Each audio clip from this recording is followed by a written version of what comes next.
जय हिंद एवरीवन, कैसे हो आप सभी। आज के इस क्लास में मैं आप सभी को क्लास 12 बायोलॉजी का काफी most important VVI objective question कराने वाला हूं। सो आज का ये क्लास आप सभी क्लास 12 वालों के लिए बहुत ही ज्यादा इंपॉर्टेंट होने वाला है, बिकॉज आप सबकी जो बायोलॉजी की बोर्ड एग्जाम है ना, वो भैया वो 1 फरवरी को ही होने वाली है। ठीक है, तो जितना ज्यादा हो सके प्रोबेबिलिटी क्वेश्चंस पर फोकस करो, जितना ज्यादा हो सके चीजों को प्रैक्टिस करने में टाइम दो। ठीक है, बाकी आइए इस वीडियो को बिना किसी देरी के स्टार्ट करते हैं। बट उससे पहले मैं आप सभी से एक प्यारा सा रिक्वेस्ट करना चाहूंगा कि अगर आप सभी ने अभी तक इस वीडियो को लाइक नहीं करा, फटाक से वीडियो को लाइक कर दो एंड साथ में चैनल को सब्सक्राइब एंड बेल आइकन को प्रेस, ताकि इस टाइप के जो भी हेल्पफुल कंटेंट है वो सबसे पहले आप तक पहुंच सके। बाकी बिना किसी देरी के आइए इस वीडियो को स्टार्ट करते हैं।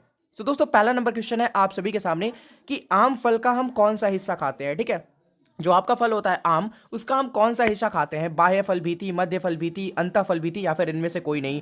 तो जो हमारा आम फल होता है, ठीक है, उसका हम कौन सा हिस्सा खाते हैं जी, तो मध्य फल भीति। ठीक है, याद रखना मध्य फल भीति।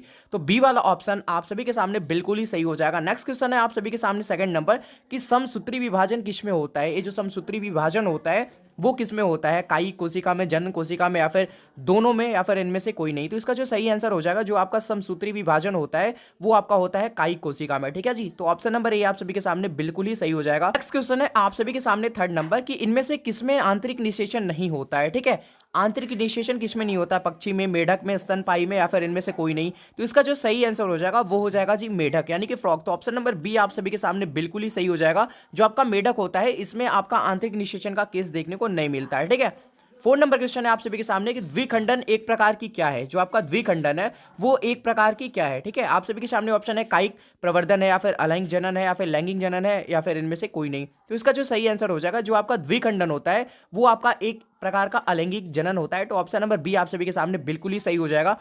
नेक्स्ट क्वेश्चन है आप सभी के सामने फिफ्थ नंबर की समयुग्मकी किसमें पाई जाती है। ठीक है, शैवाल में, या फिर आवृत बीजी में, या फिर अनावृत जीवी में, या फिर इनमें से कोई नहीं। तो इसका जो सही आंसर हो जाएगा वो हो जाएगा, जो आपका समयुग्मकी होता है वो पाया जाता है आपका शैवाल में। ठीक है, तो ऑप्शन नंबर ए आप सभी के सामने बिल्कुल ही सही हो जाएगा। नेक्स्ट क्वेश्चन है सिक्स नंबर कि इनमें से कौन सा सत्य फल है। ठीक है, सिक्स नंबर क्वेश्चन क्या कहता है कि इनमें से कौन सा आपका सत्य फल है, सेब है, नाशपाती है, नारियल है, या फिर इनमें से कोई नहीं। तो इसका जो सही आंसर हो जाएगा, जो आपका सत्य फल होता है वो होता है नारियल। तो ऑप्शन नंबर सी आप सभी के सामने 100% सही हो जाएगा। नेक्स्ट क्वेश्चन है सेवन नंबर कि किसमें मुकुलन द्वारा जनन होता है। ठीक है, मुकुलन द्वारा जनन, मुकुलन आपका एक जनन का प्रकार होता है, राइट। तो मुकुलन द्वारा जनन किसमें होता है। ठीक है, तो ये जो आपका होता है वो होता है ईस्ट में जी। किसमें होता है, ईस्ट में। ठीक है, ईस्ट जो आपका होता है वो एक कोशिकीय जीव होता है। तो ऑप्शन नंबर सी आप सभी के सामने बिल्कुल ही सही हो जाएगा। नेक्स्ट क्वेश्चन है एट नंबर कि निम्नांकित में कौन असत्य फल है। ठीक है, अभी हमने सत्य फल देखा, कौन सा था, नारियल था, राइट, अकॉर्डिंग टू ऑप्शन। लेकिन अभी बात कर रहा है कि कौन सा असत्य फल है, सेब, आम, केला, या फिर इनमें से सभी। तो इसका जो सही आंसर हो जाएगा, जो आपका असत्य फल है अकॉर्डिंग टू ऑप्शन अगर बात करी जाए तो वो आपका सेब है यहाँ पे। ठीक है, तो ऑप्शन नंबर ए आप सभी के सामने बिल्कुल ही सही हो जाएगा। नेक्स्ट क्वेश्चन है नाइन नंबर कि किसमें द्विखंडन पाया जाता है। ठीक है, किसमें द्विखंडन पाया जाता है, जलकुंभी में, या फिर कमल, अमीबा, या फिर सर्प में। तो इसका जो सही आंसर हो जाएगा, जो आपका अमीबा होता है, ठीक है, अमीबा, ठीक है, इसमें भी आपका क्या होता है जी, द्विखंडन पाया जाता है। तो ऑप्शन नंबर सी आप सभी के सामने बिल्कुल ही सही हो जाएगा। नेक्स्ट क्वेश्चन है 10 नंबर की निम्नलिखित में कौन जलीय जंगली घास है। ठीक है, जलीय जंगली घास, ट्रापा, या फिर हाइड्रेला, या फिर जलकुंभी, या फिर बी और सी दोनों। तो इसका जो सही आंसर हो जाएगा, जो आपका जलकुंभी होता है ना, ठीक है, जो आपका जलकुंभी होता है वो होता है भैया जलीय जंगली घास। तो ऑप्शन नंबर सी आप सभी के सामने 100% सही हो जाएगा। ठीक है, चलो जी। नेक्स्ट क्वेश्चन है 11 नंबर की निम्नलिखित में कौन सा फल कूट फल कहलाता है। ठीक है, निम्नलिखित में कौन सा ऐसा फल है जो कि आपका कूट फल है, आम, नींबू, धान, या फिर सेब। भैया धान कब से फल होने लगा, बट कोई नहीं, ऑप्शन के लिए तो कोई भी चीज़ है ना। बाकी जो आपका राइट आंसर है वो इन चारों में से कोई एक ही होगा, राइट। तो भैया निम्नलिखित में कौन सा कूट फल है, निम्नलिखित में कौन सा आपका कूट फल है। तो भैया आम है, नींबू है, धान है, या फिर सेब है। तो इसका जो सही आंसर हो जाएगा वो हो जाएगा नींबू। ठीक है, क्या हो जाएगा जी, नींबू।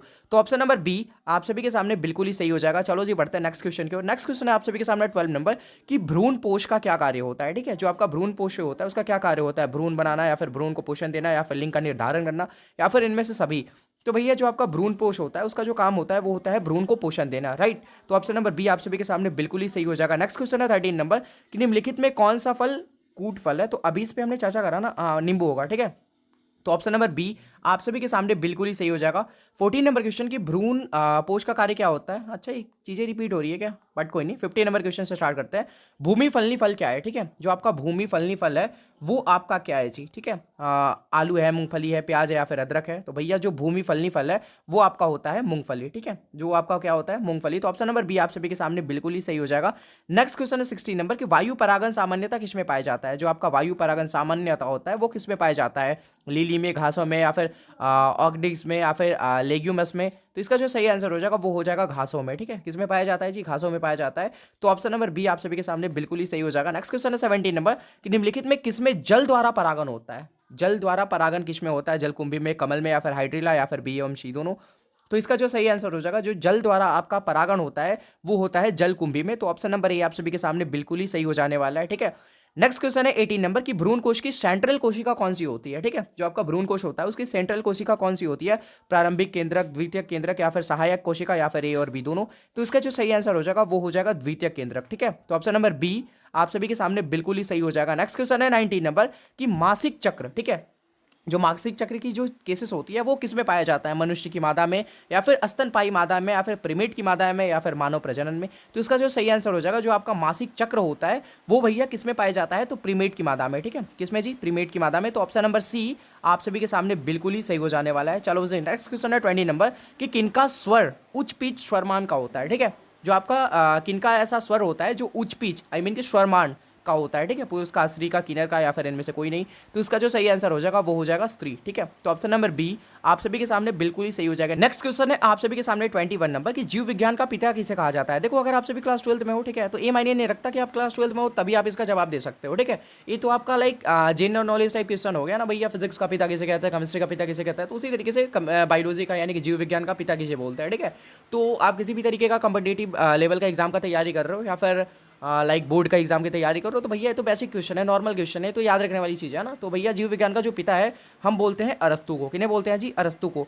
तो ऑप्शन नंबर ए आप सभी के सामने बिल्कुल ही सही हो जाएगा। नेक्स्ट क्वेश्चन है आप सभी के सामने 22 नंबर कि सैटोली शेल का जो नियंत्रण होता है वो पीयूष ग्रंथि किस हार्मोन द्वारा होता है? ठीक है, जीएच, या फिर प्रोलेक्टिन, या फिर एलएच, या फिर एफएसएच। तो इसका जो सही आंसर हो जाएगा वो हो जाएगा एलएच। क्या हो जाएगा जी? एलएच। यानी कि जो आपका सैटोली शेल होता है उसका नियंत्रण पीयूष ग्रंथि किस हार्मोन द्वारा होता है? तो वो हार्मोन आपका एलएच है। तो ऑप्शन नंबर सी आप सभी के सामने बिल्कुल ही सही हो जाएगा। नेक्स्ट क्वेश्चन है आप सभी के सामने 23 नंबर जी कि निम्न में किसके अनुपस्थिति में निषेचन नहीं हो सकता है? ठीक है, सोडियम, पोटेशियम, कैल्शियम, या फिर लौह। तो जो आपका कैल्शियम होता है ना, ठीक है, तो इसके अनुपस्थिति में आपका निषेचन नहीं हो सकता है। तो ऑप्शन नंबर सी आप सभी के सामने बिल्कुल ही सही हो जाएगा। नेक्स्ट क्वेश्चन है 24 नंबर कि शुक्राणु जनन द्वारा प्राथमिक शुक्राणु कोशिका से जो शुक्राणु बनते हैं वो कितने बनते हैं? तो याद रखना वो 4 बनते हैं। तो ऑप्शन नंबर बी आप सभी के सामने बिल्कुल ही सही हो जाने वाला है। नेक्स्ट क्वेश्चन है 25 नंबर कि अंडा के कोशिका द्रव में क्या नहीं पाया जाता है? राइट, अंडा के कोशिका द्रव में क्या नहीं पाया जाता है? राइबोसोम, या फिर माइटोकॉन्ड्रिया कलम, या फिर गोल्जी निकाय, या फिर सेंट्रोसोम। तो इसका जो सही आंसर हो जाएगा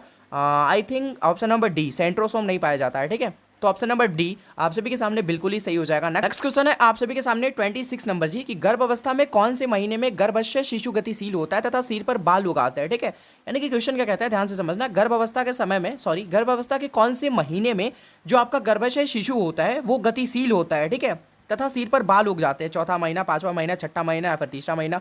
तो इसका जो सही आंसर हो जाएगा आप सभी के सामने ऑप्शन नंबर बी, 5वां महीना में क्या होता है, जो आपका गर्भाशय में जो आपका शिशु होता है वो गतिशील हो जाता है तथा उसके सिर पर क्या होते हैं, बाल उगना स्टार्ट हो जाते हैं। तो ऑप्शन नंबर बी आप सभी के सामने बिल्कुल ही सही हो जाएगा। नेक्स्ट क्वेश्चन है 27 नंबर कि कौन जनसंख्या नियंत्रक का प्राकृतिक उपाय है? ठीक है, कौन जनसंख्या नियंत्रण का एक प्राकृतिक उपाय यानी कि नेचुरल सॉल्यूशन कौन सा है भैया? शिकार है, परजीविता है, या फिर दोनों है, या फिर इनमें से कोई नहीं। तो इसका जो सही आंसर हो जाएगा वो आपका शिकार भी होगा, परजीविता भी होगा। तो ऑप्शन नंबर सी आप सभी के सामने बिल्कुल ही सही हो जाएगा। नेक्स्ट क्वेश्चन है 28 नंबर, जो महिलाओं में शल्य क्रिया होता है उसके द्वारा जो बांध्यकरण की जो प्रक्रिया होती है उसको हम लोग क्या कहते हैं? नलिका उच्छेदन कहते हैं, या फिर शुक्रवाहक उच्छेदन कहते हैं, या फिर प्रत्यारोपण कहते हैं, या फिर रोधक कहते हैं। तो इसका जो सही आंसर हो जाएगा ऑप्शन नंबर ए, उसे हम लोग नलिका उच्छेदन कहते हैं। जो महिलाओं में शल्य क्रिया होती है ना, तो उसके द्वारा जो बांध्यकरण प्रक्रिया होती है, जो बांध्यकरण प्रोसेस होती है, उसको हम लोग नलिका उच्छेदन कहते हैं। तो ऑप्शन नंबर ए आप सभी के सामने बिल्कुल ही सही हो जाएगा। नेक्स्ट क्वेश्चन है आप सभी के सामने 29 नंबर की निम्नलिखित में कौन यौन संचरित रोग होता है? ठीक है, तो याद रखना जो आपका एड्स होता है ना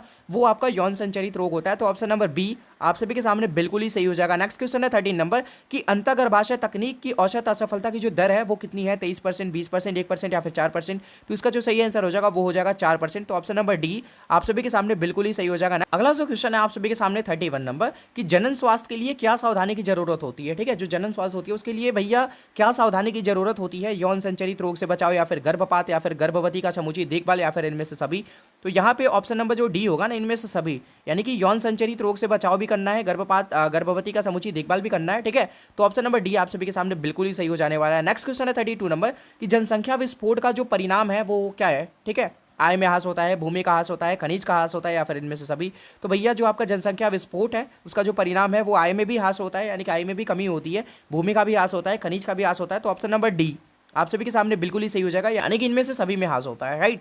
नेक्स्ट क्वेश्चन है 33 नंबर कि उच्च मृत्यु दर के कारण जनसंख्या में तीव्र ह्रास कहलाता है, ठीक है। उच्च मृत्यु दर के कारण जो आपकी जनसंख्या में तीव्र ह्रास होता है उसको हम लोग क्या कहते हैं, जनसंख्या घनत्व, जनसंख्या अवनमन, जनसंख्या विस्फोट, या फिर उपरोक्त सभी। तो इसका जो सही आंसर हो जाएगा वो हो जाएगा भैया जनसंख्या अवनमन, ठीक है, जनसंख्या अवनमन। तो ऑप्शन नंबर बी आप सभी के सामने बिल्कुल ही सही हो जाएगा। नेक्स्ट क्वेश्चन है आप सभी के सामने 34 नंबर कि सहेली जो कि मादा गर्भ निरोधक पुटिका आई मीन की गोली होती है, ठीक है, उसका जो प्रयोग होता है वो कब कब करी जाती है, रोजाना करी जाती है, या फिर साप्ताहिक बेसिस पे, ठीक है, या फिर तिमाही, या फिर मासिक। तो इसका जो सही आंसर हो जाएगा जो आपका सहेली जो कि मादा गर्भ निरोधक पुटिका होती है, जो कि आपका एक प्रकार की गोली होती है, ठीक है, उसका जो प्रयोग करा जाता है वो करा जाता है वीकली, ठीक है, यानी कि ऑप्शन नंबर बी आप सभी के सामने बिल्कुल ही सही हो जाएगा। नेक्स्ट क्वेश्चन है आप सभी के सामने 35 नंबर की जैव रिएक्टर अनुकूलतम परिस्थिति में क्या निर्माण करता है, उत्पादक, जीव, माध्यम, या फिर इनमें से सभी। तो याद रखना जो आपका जैव रिएक्टर होता है वो अनुकूलतम परिस्थिति में क्या निर्माण करता है, तो उत्पादक का भी निर्माण करता है, जीव, माध्यम, या फिर इनमें से सभी। तो ऑप्शन नंबर डी आप सभी के सामने बिल्कुल ही सही हो जाएगा। नेक्स्ट क्वेश्चन है आप सभी के सामने 36 नंबर की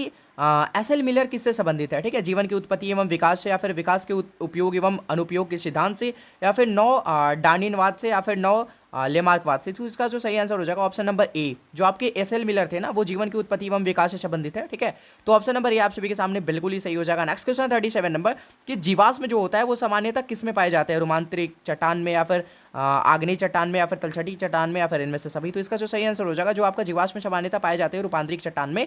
तो ऑप्शन नंबर ए आप सभी के सामने बिल्कुल ही सही हो जाएगा। नेक्स्ट क्वेश्चन है 38 नंबर कि मनुष्यों में पाए जाने वाले अवशेषी अंग कौन से हैं, ठीक है, कर्ण पेशिया, या फिर उदर पेशिया, या फिर खोपड़ी की पेशिया, या फिर इनमें से सभी। तो जो मनुष्य होता है ना उसमें पाए जाने वाली जो अवशेषी अंग होती है वो आपका कर्ण पेशिया भी होता है, उदर पेशिया भी होती है, खोपड़ी की पेशिया भी होती है, या फिर इनमें से सभी, राइट। तो इनमें से सभी वाला जो ऑप्शन होगा वो सही हो जाएगा, बिकॉज हर एक चीज़ हमारे अवशेषी अंग होते हैं, ठीक है। चलो जी 39 नंबर क्वेश्चन क्या कहता है कि पक्षियों 39 नंबर क्वेश्चन क्या कहता है कि पक्षियों तथा तितली का जो डैना होता है वो कैसा अंग होता है, ठीक है, एटाविस्टिक अंग, या फिर अवशेषी अंग, या फिर समजात अंग, या फिर असमजात अंग। तो भैया जो पक्षियों होता है एवं जो तितली होती है उनकी जो डैना होता है वो असमजात अंग होता है, ठीक है। तो ऑप्शन नंबर डी आप सभी के सामने बिल्कुल ही सही हो जाएगा। नेक्स्ट क्वेश्चन है 40 नंबर कि पादपों तथा जंतुओं के बीच की जो कड़ी होती है किसे माना जाता है, ठीक है, वॉल बॉक्स को, या फिर कारा को, या फिर युगलिना को, या फिर सभी को। तो इसका जो सही आंसर हो जाएगा वो हो जाएगा युगलिना को, यानी कि पादपों एवं जंतुओं के बीच की जो कड़ी होती है वो हम लोग युगलिना को मानते हैं, ठीक है। तो ऑप्शन नंबर सी आप सभी के सामने बिल्कुल ही सही हो जाएगा। तो आज के इस क्लास में 40 ही ऑब्जेक्टिव क्वेश्चन थे। तो थैंक यू सो मच आप सभी को, ठीक है। एंड आई नो कि आप सभी का जो एग्जाम है बायोलॉजी का वो 1 फरवरी को है, ठीक है।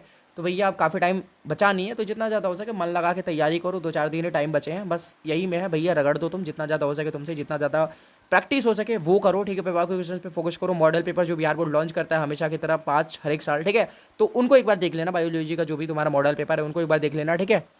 क्वेश्चन बैंक देख लेना, मतलब हर एक चीज़ को जितना ज़्यादा हो सके प्रैक्टिस करोगे उतना ही ज़्यादा चीज़ें तुम्हारी स्ट्रांग होगी, राइट। तो भैया आज के लिए इतना रहने देते हैं। नेक्स्ट वीडियो में मिलते हैं हम लोग जल्दी के किसी नए वीडियो के साथ। तब तक के लिए आप सभी को be positive, keep doing, wish all the best. Thank you so much आप सभी को। एंड अभी तक आप सभी ने वीडियो को लाइक नहीं करा, फटाक से वीडियो को लाइक कर लेना, दोस्तों में शेयर कर देना, साथ में सब्सक्राइब एंड बेल आइकन को प्रेस। बाकी मिलते जल्दी की नेक्स्ट वीडियो में। लव यू बच्चों, थैंक यू सो मच।